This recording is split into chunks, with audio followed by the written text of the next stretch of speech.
Hello students, till now we have studied about how to find the mean of grouped data. Now let's come to how to find the mode of grouped data. ये भी एक central tendency का part है. हम central tendency में mean, mode और median पढ़ते हैं इस चैप्टर में.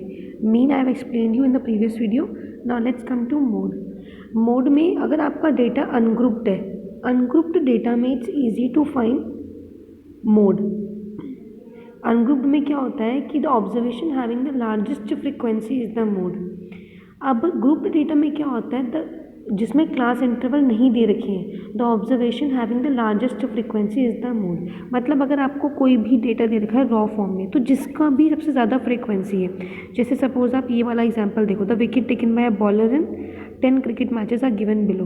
तो आपने नंबर ऑफ विकेट्स लिखे, नंबर ऑफ मैचेस लिखे. So frequency of 2 is maximum. Number of matches 3 है जब विकेट्स नंबर 2 है. तो इसका मतलब इसमें मोड क्या हो गया, 2 मोड हो गया, क्योंकि उसकी फ्रीक्वेंसी मैक्सिमम है.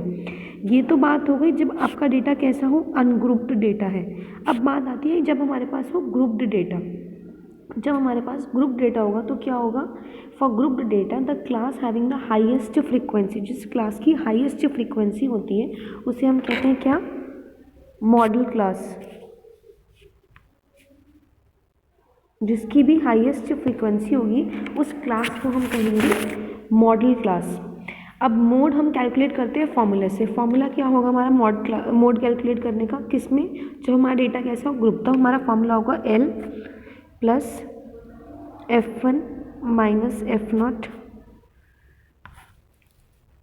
This upon twice of F1 minus F0 minus F2 multiply by H. तो हमारा फॉर्मूला होगा L प्लस ब्रैकेट में आएगा कंप्लीट आपका F1 minus F0 upon twice of F1 minus F0 minus F2 bracket close and multiply by H. अब इसमें हर term का मतलब क्या है, देखो इसमें बता रखा है आपको. L होता है lower limit of the modal class. जैसे अगर मैं ये वाला एग्जाम्पल लूँ, जो हमें डेटा दे रखा है एग्जाम्पल नंबर 5 में, अगर हम उस एग्जाम्पल को कंसिडर करें तो हमारे पास हाईएस्ट फ्रीक्वेंसी है 8. तो हमारी मॉडल क्लास कौन सी हो गई, 3 to 5. अब 3 to 5 में देखो L है आपका lower limit of the modal class, यानी कि L आपका क्या हो गया 3.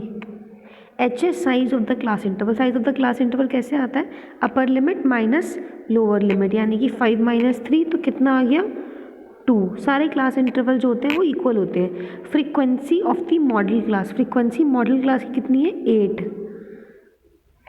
F0 क्या है, frequency of the class preceding the modal class, मतलब मॉडल क्लास से जो पहले वाली क्लास है उसकी क्या फ्रीक्वेंसी है 7. एंड F2 क्या है, frequency of the class succeeding the modal class, यानी कि मॉडल क्लास के जो बाद वाली इंटरवल है उसमें क्या फ्रीक्वेंसी है 2. तो ये आपके सारे डेटा आ गए. अब बस आपको इस फॉर्मूले में पुट करना है to find the mode of the given data. Very simple question. आपके हर तरह के क्वेश्चन इसी तरीके से होंगे. देखो, the marks distribution of 30 student mathematics examination are given in table 14.3. 14.3 table में आपके पास डेटा दे रखा है मार्क्स का. Let me show it to you.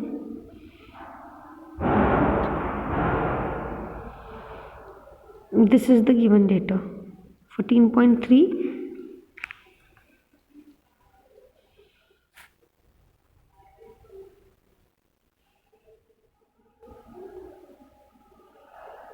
This is the class interval for number of students और उसके क्लास मार्क दे रखे हैं आपको.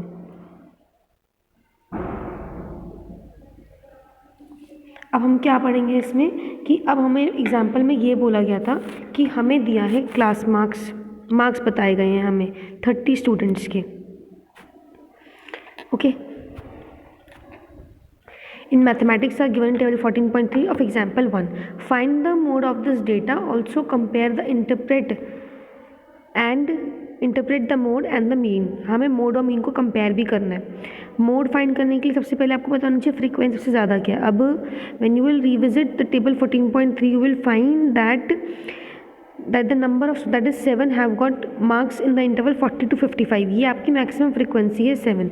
तो आप इंटरवल कौन सा कंसिडर करोगे, 40 to 55. नाउ आपका इसमें L हो जाएगा 40, H हो जाएगा आपका 55 माइनस 40 यानी कि 15. F1 हो जाएगा आपका frequency of the modal class 7, F0 हो जाएगा आपका frequency of the preceding class जो कि कितनी है 3, और F2 हो जाएगा frequency of the succeeding class, तो वो क्या है 6। अब आप इसे फॉर्मूले में पुट करोगे और आपके पास मोड क्या आ जाएगा 52, मीन क्या था 60, so the number maximum number of students obtain 52 marks while on an average a student obtain 62 marks maximum. अब देखो मोड का मतलब क्या होता है कि जो डेटा सबसे ज़्यादा बार आ रहा है इसका मतलब सबसे ज़्यादा 52 मार्क्स बच्चों ने गेन करे, और एवरेज मीन क्या बताता है एवरेज ऑन एन एवरेज बच्चों ने कितने मार्क्स गेन करे 62। देखो इस एग्जाम्पल में मोड आपका मीन से कम है, कुछ प्रॉब्लम्स में मोड आपका इक्वल भी हो सकता है मीन के और ज़्यादा भी हो सकता है। It depends upon the demand of the situation whether we are interested in finding the average marks obtain by the students और the average of the marks obtain by most of the student. देखो अगर हमें निकालना है average marks obtained by the students तो हमें बात करनी है मीन की। अगर हमें निकालना है average of the marks obtained bye most number of students, जहाँ फ्रीक्वेंसी की बात आ जाए हमें क्या निकालना है मोड। अब इसी के बेसिस पर आपकी एक्सरसाइज है 14.2।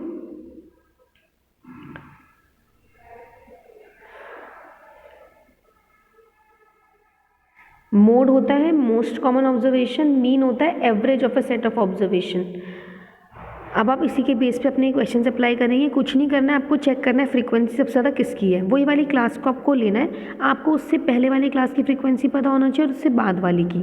F1 होगी आपकी मॉडल क्लास की फ्रीक्वेंसी और आपको उसको सिंपल डायरेक्ट फॉर्मूले में पुट करना है, मोड का equal to L plus F1 minus F0 upon twice of F1 minus F0 minus F2 multiply by H, जिसमें L है आपका lower limit of the modal class, F1 है आपका frequency of the modal class, F0 है frequency of the class preceding the modal class, F2 है frequency of the class that is succeeding the modal class, और H है आपका class width जो आपका आता है upper class limit minus lower class limit से, और वो आपका हर केस में सेम आएगा क्योंकि आपके पास कोई भी ऐसे एग्जाम्पल नहीं है जिसमें आपकी पहले इंटरवल की अपर लिमिट दूसरे इंटरवल की लोअर लिमिट की इक्वल ना हो।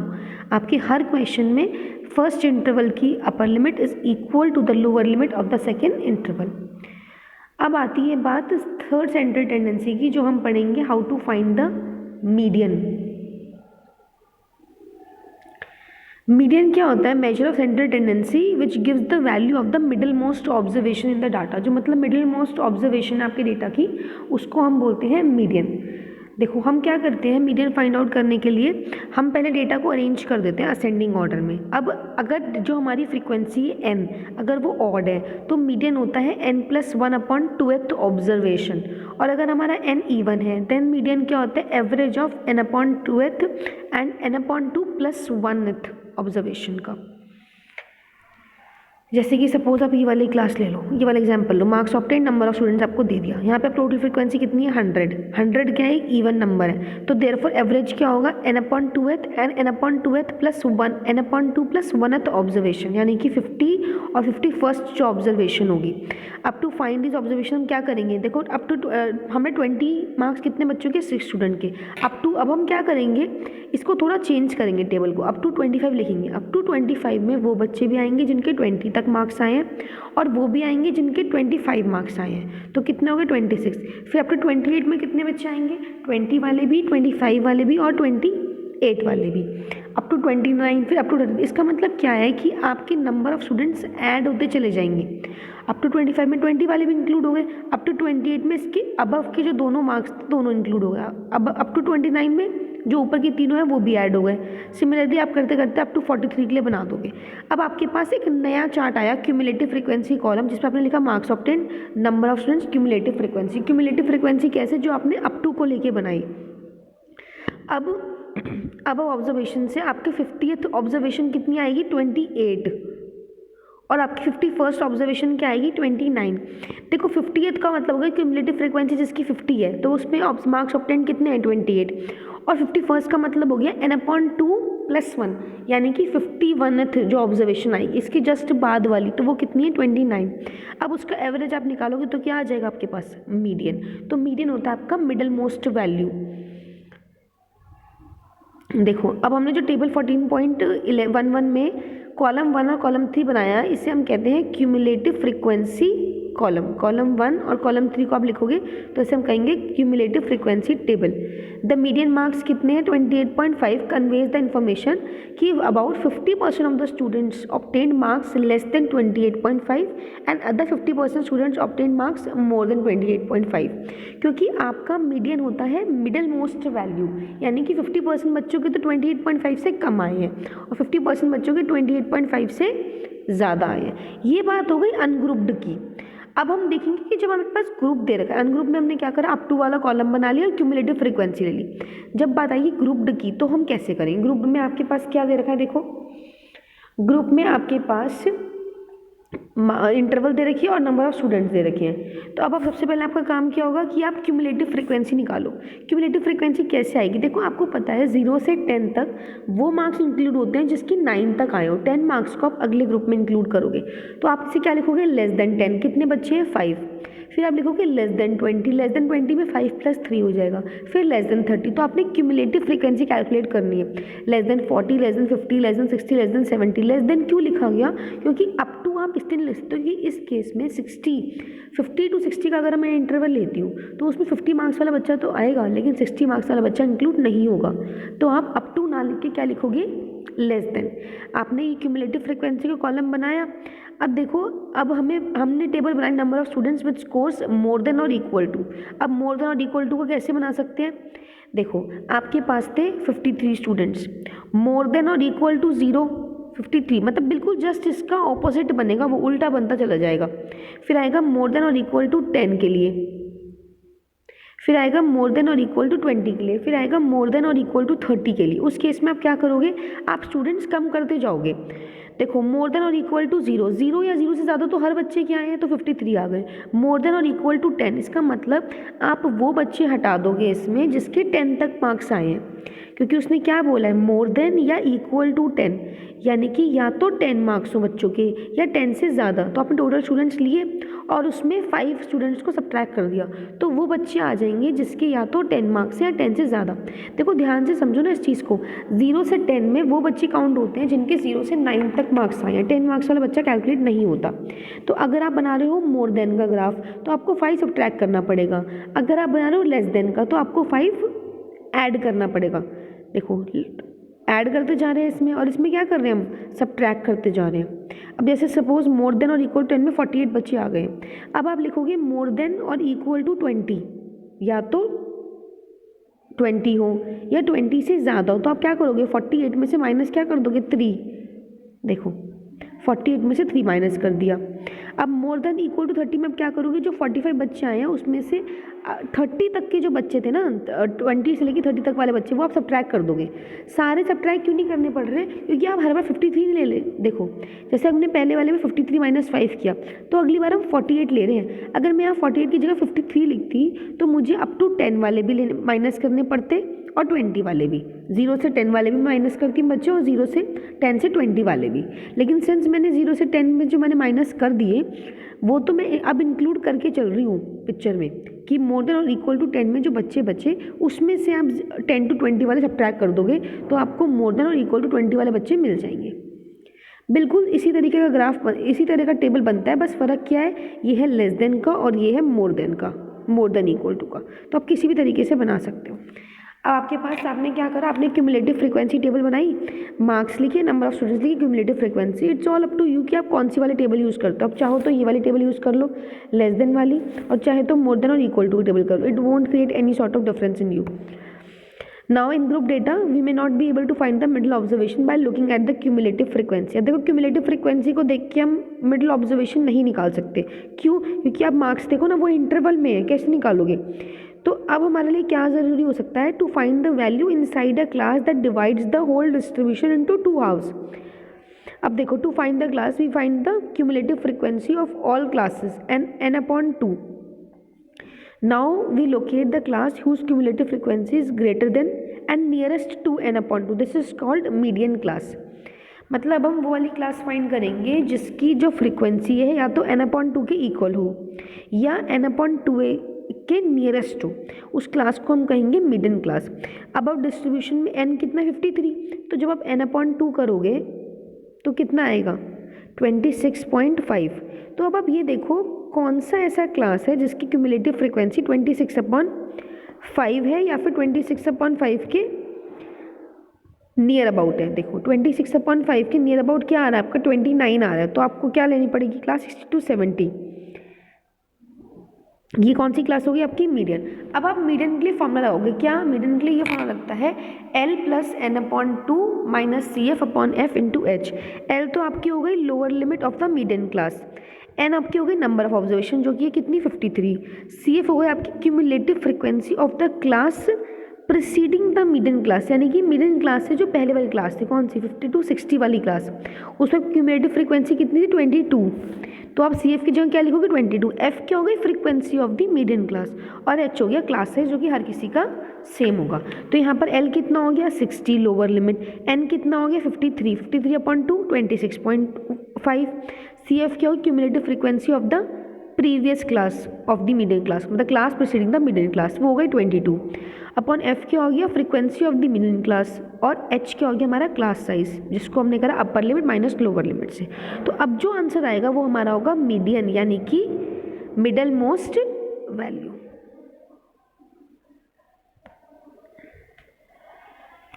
ये हो गया हमारा मिडल मोस्ट वैल्यू। अब देखो एग्जाम्पल नंबर 7 दे रखा है, आपको ये ऑलरेडी दे ही लेस देन के फॉर्म में रखा हुआ है, तो अब इसमें आपको फ्रीक्वेंसी क्यूमुलेटिव फ्रीक्वेंसी तो आप डायरेक्ट लिख सकते हो, लेकिन आपको जो मेजर फ्रीक्वेंसी है वो आपको बनानी पड़ेगी। देखो कैसे बनाओगे, अच्छा ध्यान से देखो, यहाँ पे जो F था वो फ्रीक्वेंसी था मीडियन क्लास का, क्यूमुलेटिव फ्रीक्वेंसी नहीं था। देखो अगर आप देखोगे 60 to 70 में जो फ्रीक्वेंसी है वो 7 है, तो आप CF में तो क्यूमुलेटिव फ्रीक्वेंसी लोगे of the class preceding the median class और F में फ्रीक्वेंसी ऑफ मीडियन क्लास लोगे। इसका मतलब जैसे इस एग्जांपल में आपको डायरेक्ट क्यूमुलेटिव फ्रीक्वेंसी का ग्राफ टेबल दे रखा है, आपके पास नॉर्मल फ्रीक्वेंसी होनी चाहिए। तो देखो इंटरवल बनाओ, लेस देन 140 मतलब बिलो 140 हो गया, लेस देन 145 यानी कि 140 से 145 तक का कॉलम हो गया। वो आपका कैसे आएगा, आपका लेस देन 140 में 4 है तो बिलो 140 तो आपका फ्रीक्वेंसी 4 ही रहेगा। लेस देन 145 में वो भी आ गए जिसकी 140 के नीचे की हाइट है और वो भी आ गए जिसकी 140 से 145 के बीच में है। तो अगर आपको इसमें क्लासेस बनानी है तो आप क्या करोगे, क्लासेस बनाने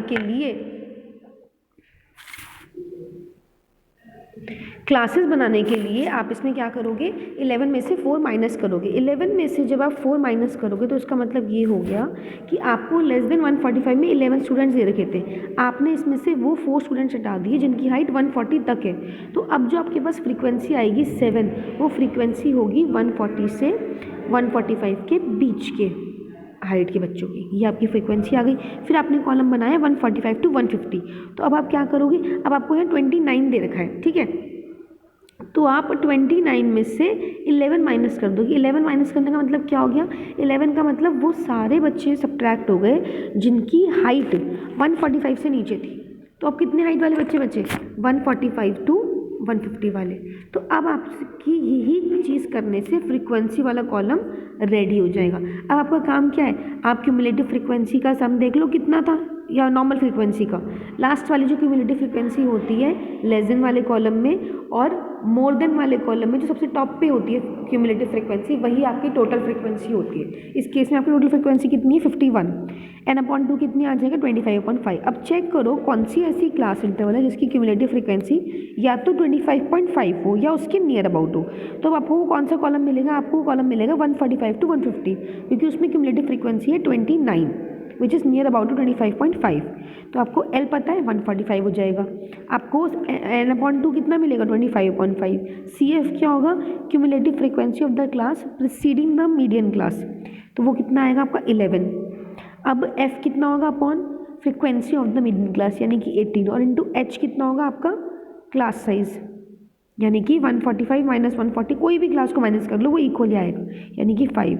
इसी को करके आप क्या फाइंड आउट कर सकते हो, मीडियन इस केस में, ठीक है।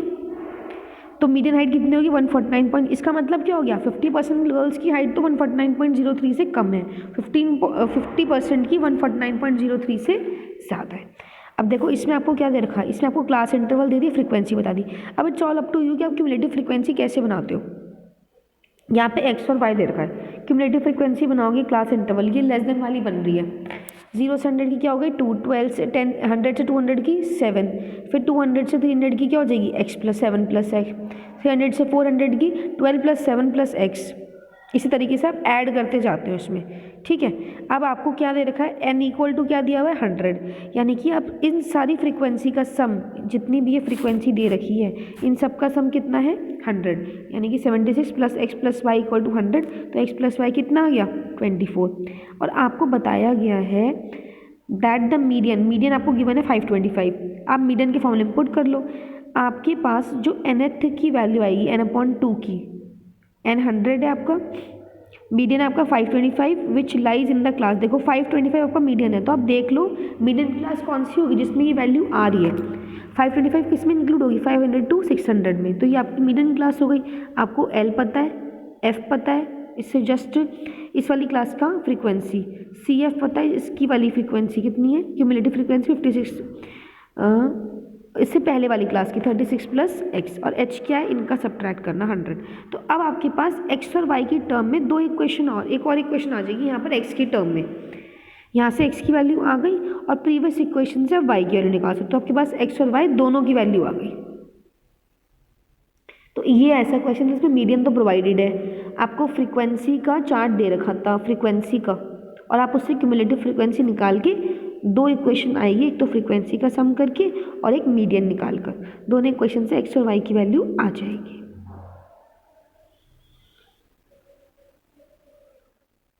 अब देखो मीन होता क्या है, mean is the most frequently used measure of central tendency because it takes into account all the observation and lies between the extreme, that is the largest and the smallest observation of the entire data. बिल्कुल बीच की जो value होती है उससे हम median कहते हैं, नाम ही बता रहा है इसका। It also enables us to compare two or more distribution. For example, the comparing the average mean result of students of different schools of a particular exam, we can conclude which school has better performance.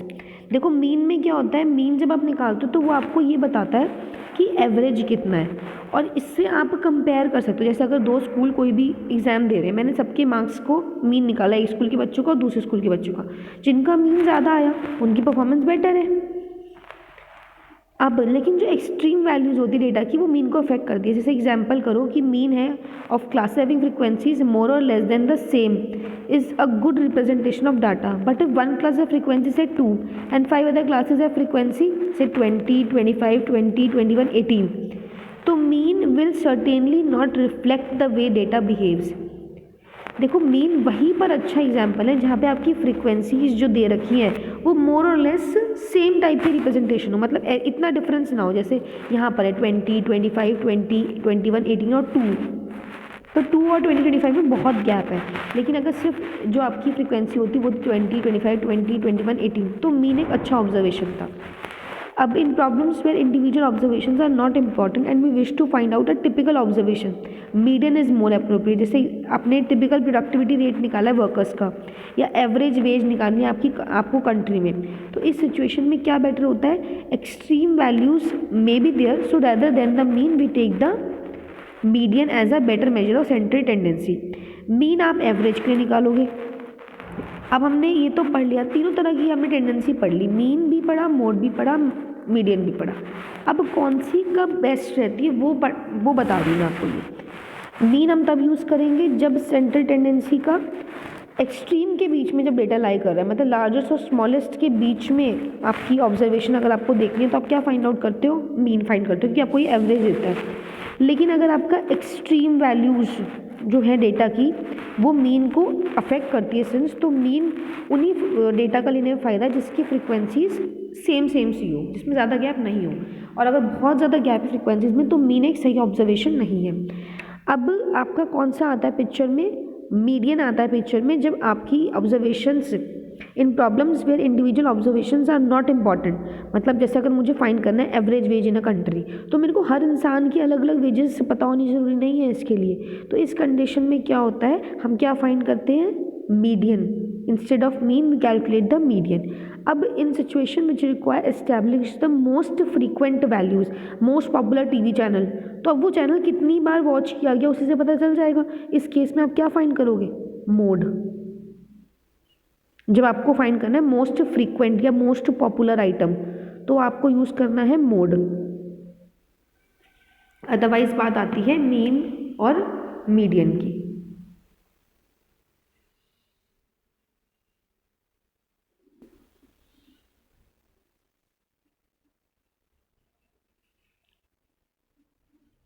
Mean क्या करता है? Mean takes into account all the observation and lies between the extremes. It enables us to compare distribution. जहाँ पर individual observation important नहीं है and we wish out to find out a typical observation where half the observations are below and half the observations are above। मतलब जहाँ पर हमें ऐसी कोई वैल्यू फाइंड करनी है जहाँ पे आधी ऑब्जर्वेशन तो उसके नीचे की और आधी ऑब्जर्वेशन उसके ऊपर की हो, तो हम मीडियन फाइंड करेंगे। और जहाँ हमें फाइंड करना है मोस्ट पॉपुलर या मोस्ट कॉमन, वहाँ पे हम फाइंड करेंगे मोड। और एक फॉर्मूला होता है आपका जो इन तीनों को आपस में रिलेट करता है, वो है 3 median equal to mode plus 2 mean. किसी भी आपको जो डेटा दे रखा है, अगर आपको उसमें अपना एम्पेरिकल रिलेशनशिप बनानी है तो वो होता है 3 median equals to mode plus choice of mean.